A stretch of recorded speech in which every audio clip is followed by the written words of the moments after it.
आता मला एक सांगा, ते सगळे कोणत्याही पक्षाचे एकत्र येतात, इकडं वाळून चाललंय, तिकडं फवारायचंय, कापूस घरात ठुला तर अंग खाजवायले. जय शिवराय शेतकरी मित्रांनो, खरीप 2025चा पीक विमा असेल, शेतकऱ्यांचं अनुदान असेल किंवा ऊसाचे बिलं असतील, यासाठी बीड जिल्ह्यामध्ये भारतीय किसान सभेच्या माध्यमातून आंदोलन केलेलं आहे. आता शेतकरी मित्रांनो, मी याही अगोदर बऱ्याच व्हिडिओमध्ये हे सांगत असतो की शेतकऱ्यांना कोणतीही गोष्ट सहजासहजी मिळत नाही आणि याचं प्रमुख कारण आहे की आपला शेतकरी एकदम शांत बसलेला आहे. आपल्याला जर भेटलं मिळालं तर ठीक आहे, आणि नाही मिळालं तरी शेतकरी काही म्हणणार नाही मला मिळालेलं नाही. आणि मग हे जे असे काही शेतकरी नेते जेव्हा आंदोलन करतात तेव्हा शेतकरी बी पाहिजे तेवढ्या त्या आंदोलनामध्ये सामील होत नाहीत. आणि त्यासाठी शेतकऱ्यांना जर या गोष्टी वेळेत मिळवायच्या असतील तर शेतकऱ्याला जागृत होणं गरजेचं आहे. तुम्ही सध्या बघत असताल महाराष्ट्रामध्ये काय परिस्थिती चाललेली आहे. ज्या पीक विम्यासाठी, ज्या शेतकऱ्यांच्या प्रश्नासाठी आपल्याला ज्यांच्याकडे आंदोलन करायचं आहे तेच महाराष्ट्राचे बरेच काही आमदार मंत्री हे अशा भोंदूबाबाच्या नादी लागलेले आहेत.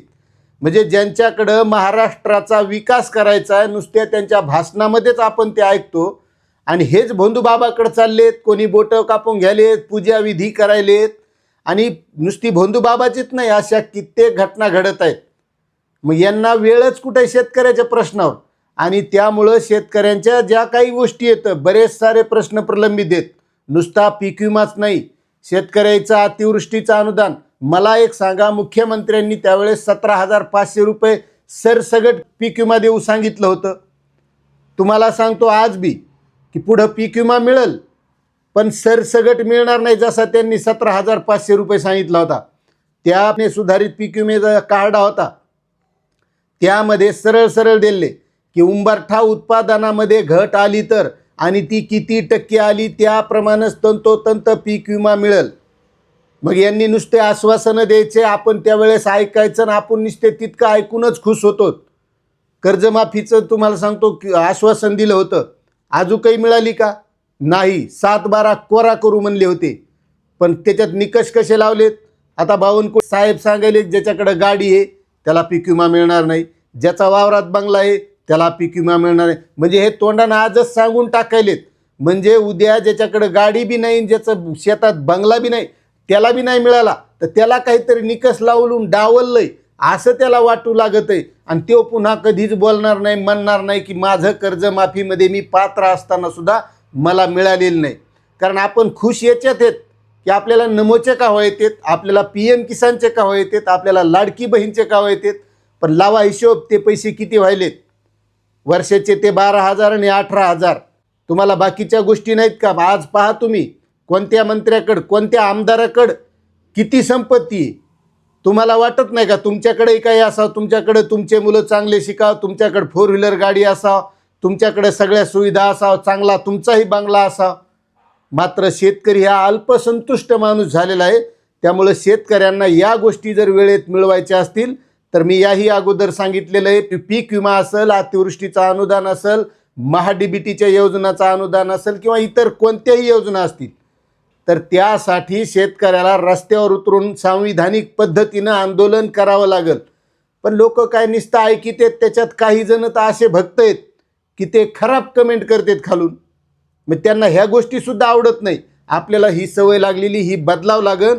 शेतकरी मित्रांनो, ज्या काही मागण्या होत्या त्यामध्ये अतिवृष्टीची मदत मिळालेली नाही बऱ्याच शेतकऱ्यांना, पीक विमा मिळालेला नाही, पशुधनाची नुकसान भरपाई. आता मला सांगा, जवळपास ऑगस्ट सप्टेंबरमध्ये ती अतिवृष्टी झाली होती. आत्ता कुठं काल परवा तो शासन निर्णय आला आहे मदतीचा. कोणाच्या कोंबड्या वाहून गेल्या, कोणाच्या शेळ्या वाहून गेल्या, कोणाचे बैल वाहून गेले, वावरातले कोठे वाहून गेले.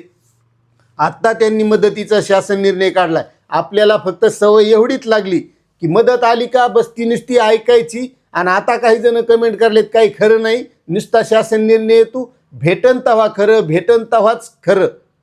मात्र नुसता आपण याच्यावरच नाही तर आपल्याला यासाठी रस्त्यावर उतरावं लागेल. जे काही थोडे मोजकेत लोक आहेत जे शेतकऱ्यासाठी झगडणार आहेत, यांच्या पाठीमागं उभा राहावं लागेल. त्यावेळेस कुठंतरी ह्या गोष्टी आपल्याला वेळेत मिळणार. त्याच्यासाठी शेतकरी मित्रांनो जागृत व्हा.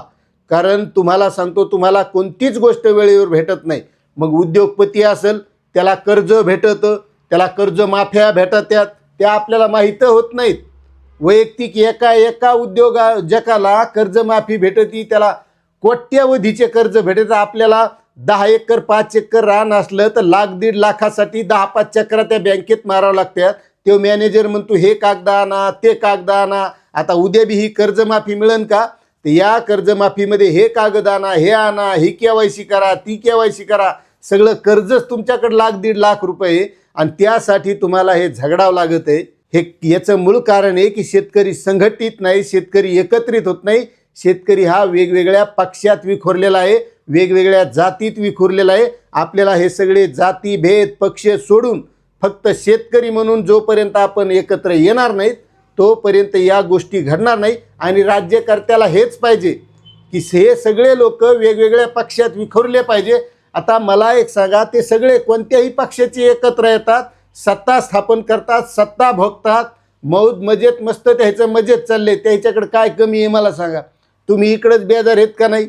लाईन नाही, पाणी द्यायचंय, इकडं वाळून चाललंय, तिकडं फवारायचंय, सोयाबीनला भाव नाही, कापसाला भाव नाही, कापूस घरात ठुला तर अंग खाजवायले.